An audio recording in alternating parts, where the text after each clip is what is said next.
What is happening, y'all? trueeevil here, and today I'm going to be explaining Holden's kit, how to build him, and why he is so amazing in both PvE and PvP. So without further ado, let's get started. So the reason why Holden is pretty much a must pull for a lot of people is his skill 3, which is a D-spell that can be applied twice because he has a chance to inflict it each time he hits, and his skill 3 does it twice.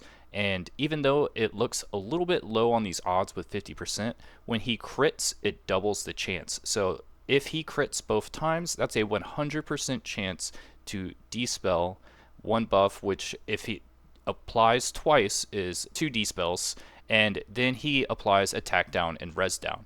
And this is a really important one to note with the res down because he is one of the only characters in the game who can apply res down, and it is one of the best debuffs in the entire game, as you can see from how many people used Marvel. The skill 2 is absolutely insane as well, giving just a giant amount of damage to a single target, but it also gives a chance to give a turn meter pushback of 100% and maximize the skill cooldowns, which means this skill is going to be absolutely brutal in PvP, as well as just being able to push back a lot of bosses that can be hit with turn meter advantage.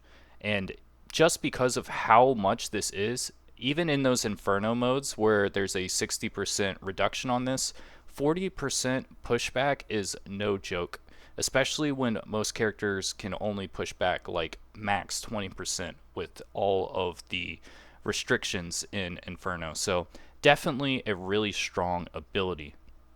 And finally, we have his skill 1, which has his unique passive. Now, he does give defense down on his basic attack, and he has pretty strong chance of applying it. It says 15% chance, but he attacks 3 times, as well as he gives res down with his skill 3, so it's pretty high chance of this actually applying. Now, what really makes this skill absolutely brutal is the execution mode.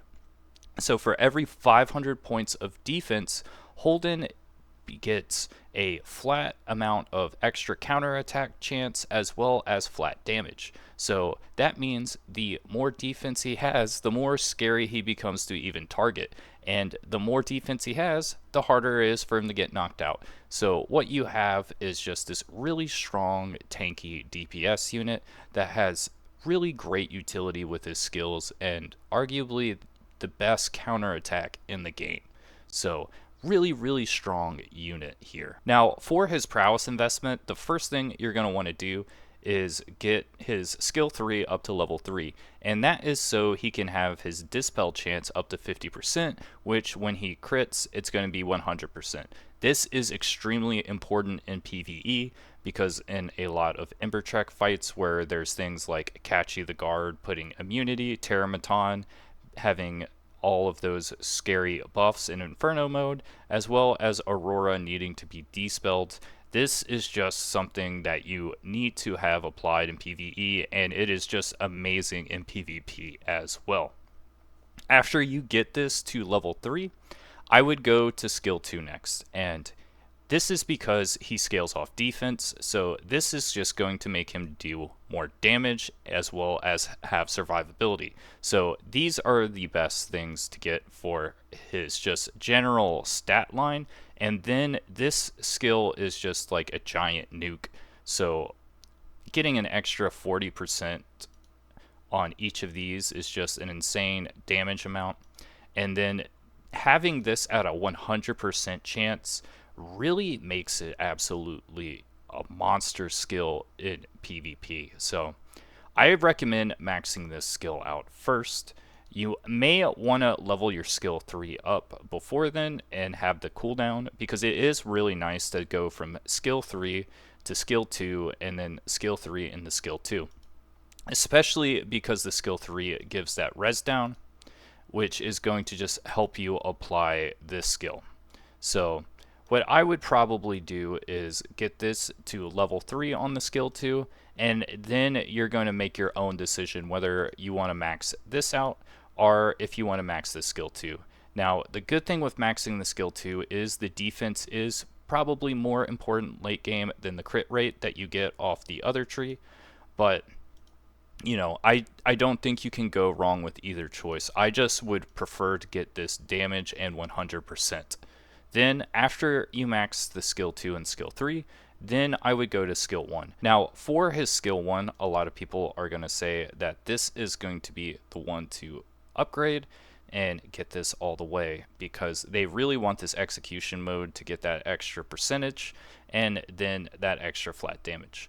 And then I say it's better to have the skill 3 and skill 2 first, because once you get this maxed out, you're most likely going to have your Holden at 6-star max level, and until then, you're not going to have more than 4 stacks, but once he's pretty much fully built, he's going to have about 6 stacks with this, so you're going to get an additional 18% counterattack chance, and as well as that really nice about 9% more total damage. And honestly, I think just having these skills upgraded are just much more important for his kits. I don't think having a like 85 to 90% counterattack chance versus a 75 is really going to make or break any character. And the amount of extra damage he gets off of the skill 2 is just insane. Like 40% extra on the defense is no joke. So I definitely recommend getting this last. But, you may not agree with that, and that's perfectly fine. And you should watch other content creators to see what their opinion is on this. But I had a couple of friends, and we've been sort of like testing this out in PvP, seeing which one is better, and we think that the utility and the kit is just more important in more game modes than it is to just have the high counterattack chance. For the modules, I haven't 6-starred him yet because I am a little bit low on resources, but when you do 6-star him, you're going to need to check his modules out because you're going to 100% want a crit rate percent on him, just because he gets that extra 50% dispel chance and as well as chances to proc that res down if he crits. So definitely want to have at least one piece on that.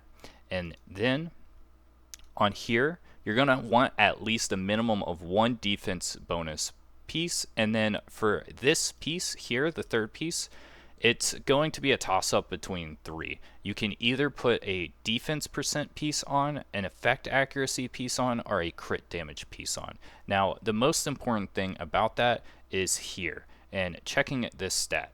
What you want to do is the defense percent is going to be better than the crit damage if you are able to meet that threshold on the execution mode and get that extra percent of total flat damage as well as counterattack chance. So if putting a defense piece on is going to flip that, then absolutely do that. So here we have about a 2100 defense. Let's find a defense piece that we have. And does this change it? So here it does not change it. I don't get the extra 500. So at this point, it would be better to have the crit damage piece than the defense piece. And you're going to want to check that. That's going to be really important to check. So if you are somewhere between 2,500 and 2,999 on the second piece and not hitting that 3K, then you definitely put the crit damage instead. Now, I would also recommend effect accuracy because it is very crucial on certain PvE fights for him to land that D-spell. And you might be thinking he has a 100% chance of landing. He definitely doesn't need an effect accuracy piece. But if there's anything I have learned is that 100% is not guaranteed. I mean, just look at this gray. He should definitely be having that 100% defense down. But, sometimes he doesn't land it for like 3 skill 3s. So that, it is what it is. You have to make sure you can apply it when you really need it to. So In like Terramaton, if you don't need that extra defense to be able to beat the boss, but you have to have that dispel to beat him, then I definitely recommend having effect accuracy on Holden. Now, some people may not agree with that, but I think it's really important to have the procs when you need them. For shells and matrices, the shell you're going to want is Artisan, and before then, Diamond Heart. But I don't think anyone is really going to be able to pull Holden in the early game, so I'm not going to recommend like something in the first hour of the game for him.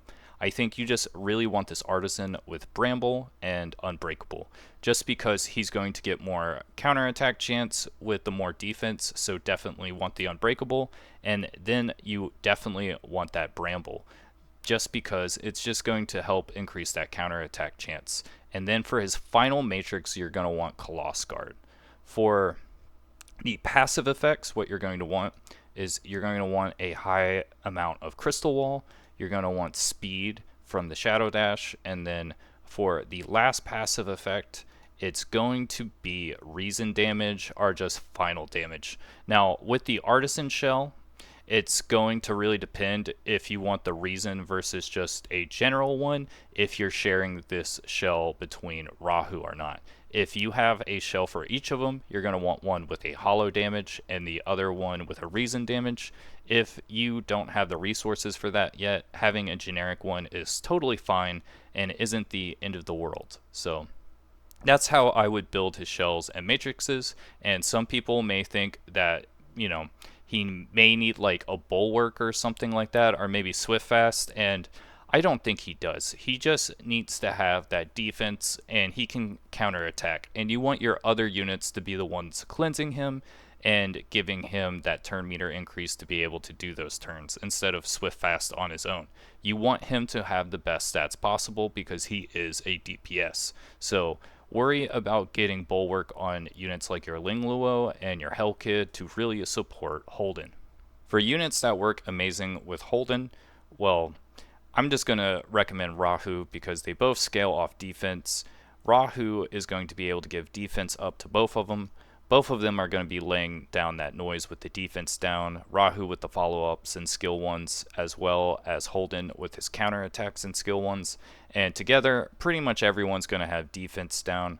And just the pair of them together is absolutely brutal if you have two supports that can make sure they don't get frozen or CC'd into oblivion. So Rahu is definitely a must build with Holden. And for other units, well, you're going to be using Holden a lot for that dispel as well as the turn meter pushback, so he pretty much works with anyone. So as long as you're able to give that defense up buff, he is just going to work absolutely amazing. So that's it for today's guide. I hope this was really helpful. If you have any questions about Holden, please let me know in the comments or ask in the Discord. So see you guys next time.